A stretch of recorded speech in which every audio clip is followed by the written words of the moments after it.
entail again the cost advantage to the customers. There would be an ease of moving these containers to the site locations, production sites as well as the delivery sites. So the end customer and the producer both could be benefited. And with our experiences, we have done certain modifications to this tank containers, and then there's no need to of that, or the stuffing is done with pneumatic pressure and technology.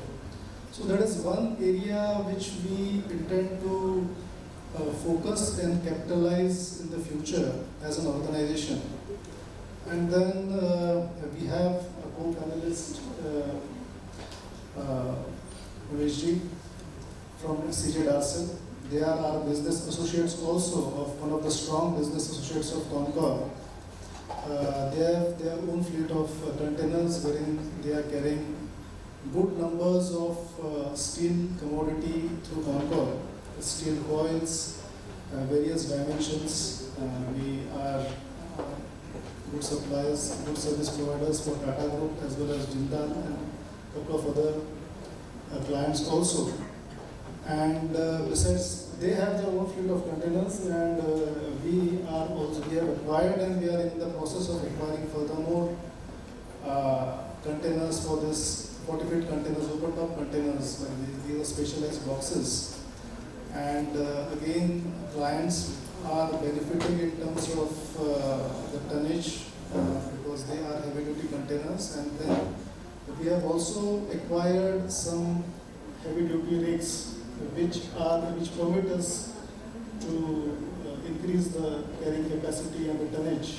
So ultimately, the more the tonnage, the more benefit to the customer.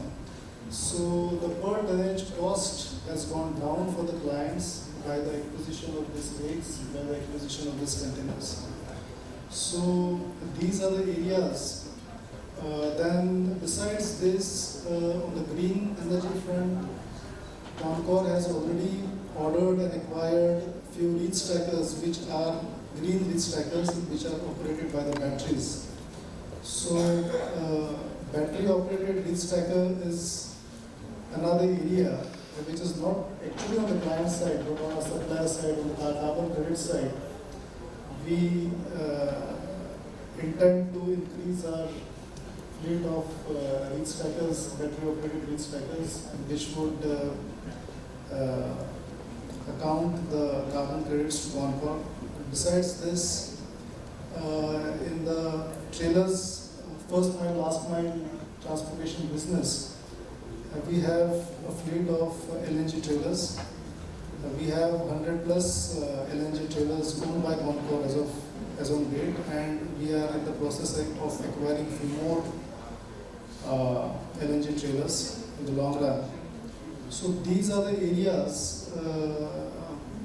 Then there are certain developments which we are working on making Concor energy efficient and maybe producing a part amount of electricity within our own terminal. That's not really started yet, but then we are working on that. So these are the areas I think which we have got for the customers and as on date. And then eventually we plan to augment these different technologies for the benefit of our customers and optimization of the resources and better planning. Thank you. So, Rosal ji, आपने आदानी से सुना था वो board operate करते हैं, rail भी है उसके पास, आपने कॉन्कॉर्ड से भी सुना, एंड आप अभी क्या है मल्टी मॉडल लॉजिस्टिक्स में सबसे मतलब एक बड़ा प्लेयर है। हाँ बोलिए ना, कोई प्रॉब्लम नहीं है, बोलिए आप क्या कर रहे हैं, आपको क्या सहायता मिल रहा है, कैसे कर रहे हैं, कस्टमर को कैसे सर्विस कर रहे हैं।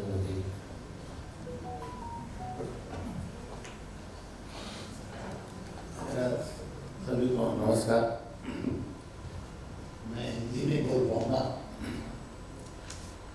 वैसे लॉजिस्टिक इंग्लिश का शब्द, हिंदी तो ट्रांसपोर्ट ही है। हमारी कंपनी का नाम था Delhi Assam roadways corporation. Young generation आई, उन्होंने एक एक अक्षर लिया, दिल्ली का डी लिया, एक आसाम, और इसके करके फिर हमारा ज्वाइंट वेंचर हुआ सीजे कोरियन कंपनी, साउथ कोरिया की, 95 साल पुरानी। शायद जो मेरे को जानकारी सैमसंग इसी कंपनी से निकला है सबसे, तो वर्ल्ड लेवल पे नंबर 2, 3 नंबर पे आती है सीधे इंडिया में हमारे से ज्वाइंट वेंचर हुआ। मैं एक छोटा सा इंसिडेंट बताता हूँ। दिनेश त्रिवेदी जी रेलवे मंत्री थे, हमने गलती से 2 ट्रेन खरीद ली थी कौनपुर के साथ। हम सोचे कौनपुर 200 ट्रेन चला सकता है कि हम 2 भी नहीं चला सकेंगे। ये सोचकर हमने ये ट्रेन ली, लाइसेंस लिया। एक मीटिंग में मैं चला गया रेलवे के ऑफिसर के साथ, मीटिंग करते हुए हालात ज़्यादा खराब थी। हम एग्रीमेंट की बात करने लगे, भाई एग्रीमेंट ये बोलता है, एग्रीमेंट वो बोलता है, और रेलवे के ऑफिसर बैठे थे कुछ सच्चे ना समझेंगे, ज़्यादा बिंदु कोमा देखोगे ना एग्रीमेंट में तो हमें लाइन खींचनी आती है। तो मैं हंस पड़ा, हंसे क्यों अग्रवाल थी? मैंने देखी इनकी है 14 ट्रेन, मेरी है 2 ट्रेन, मेरे 2 ट्रेन में ये हालात हो रही है, इसकी 14 में क्या हालात होगी? मैं इसकी हालात देख पे रोना की बजाय हंस रहा हूँ। आप हम बात कर रहे हैं कुछ हमारी प्रॉब्लम हल करने के लिए, आप कहते लाइन खींचनी है। इसी बेच में हमने दिनेश त्रिवेदी जी रेलवे बोर्ड की मीटिंग बुलाई, सभी हम प्लेयर आए हुए थे, अडानी, जो भी बड़े बड़े प्लेयर थे, हम तो मैं सबसे छोटा था। घूमते घूमते नंबर आया, मेरा बड़े भाई साहब भी साथ थे, के अग्रवाल जी। मैं भाई साहब से पूछा, आप बोलोगे? मैं बोलूँ? अच्छा तुम बोल दो। बोले आपके हिसाब से बोलो, मैं मेरे हिसाब से बोलूँगा। तो क्या जैसा बोलना है वो बोल। तब मैंने बोला था मैं गांव में भैंस चराया करता, और भैंस चराने वाला दिल्ली आके गाड़ी चलाने लगा, और आपने एक स्कीम चलाई, भाई 90 कंटेनर की ट्रेन चलेगी तो मेरे 180 आदमी बचेंगे, ड्राइवर हेल्पर, तो मैं कितना पैसा कमाऊँगा? ये सोच के ट्रेन खरीद ली। और आपने ये हालात बना दी, जो रात में सोता हूँ तो भैंस चराने के सपने देखता हूँ, कहीं दोबारा जाके भैंस ना चरानी पड़ेगी। टाटा ने कहा था या बिरला ने कहा था कि अगर रेलवे मेरे को मिल जाए तो रेलवे सोने की पटरी पर चलाऊं। सर ये सोने की पटरी पर चलेगी नहीं, दौड़ेगी। अगर एक कमेटी 5 आदमी की बना दो, एक टेबल से दूसरी टेबल पर फाइल पहुंचा दो, ट्रेन चलेगी नहीं, दौड़ेगी। तो वह बात मेरी सुनी, समझी सभी ने। नेक्स्ट मीटिंग में मैंने गया, भाई साहब कहते तो भैंस चराने वाले नहीं आए क्या इस मीटिंग में? तो लॉजिस्टिक में करीब हमारी कंपनी 70 साल पुरानी है। पिताजी हमने भाइयों ने सबने मिलकर की थी, समय के साथ पिताजी करीब उसके साथ होंगे। तो देखो लॉजिस्टिक ट्रांसपोर्ट कंपनी एक स्ट्रगल कंपनी है, आज भी स्ट्रगल कर रही है, कल भी स्ट्रगल कर रही थी। हो सकता है कि किस्मत में स्ट्रगल ही लिखा हो,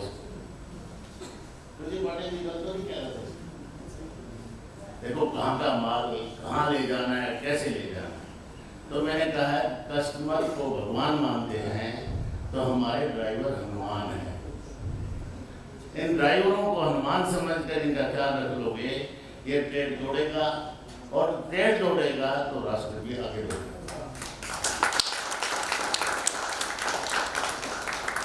पिताजी से सुना करते, पहले दिल्ली से जब असम जाते थे, पटना से जब पुल पार करना पड़ता तो नाव में ट्रक चढ़ती थी। उसके बाद देखा मैं असम में ब्रह्मपुत्र की नदी पार करते थे, नाव में ट्रक यहाँ चढ़ता था तो उधर उतर जाता था। ये हालात भी देखे स्टेट ने।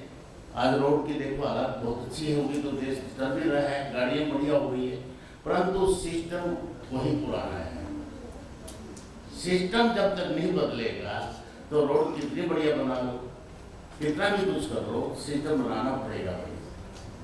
भाई मैं ट्रेन की बात करी तो फिर कौन के साथ आज करीब हर महीने हम 140-50 ट्रेन लोड करते हैं। वो मैंने ट्रेन भैंस चलाने वाली बात बोली थी, वो सिस्टम बदला तो आज ये क्वेश्चन है, तो सिस्टम बदलना जरूरी है। एक बात मैं अक्सर मैं भगवत गीता पढ़ता हूँ, आपको जानकारी है, मैं 248 टाइम्स भगवत गीता पढ़ चुका हूँ। बाइबल कुरान पर मेरा गहरा रिसर्च है। तो ये क्या शास्त्र केवल पंडितों के लिए नहीं, शास्त्र हमारे हर कर्म में शास्त्र आगे रास्ता दिखाने के लिए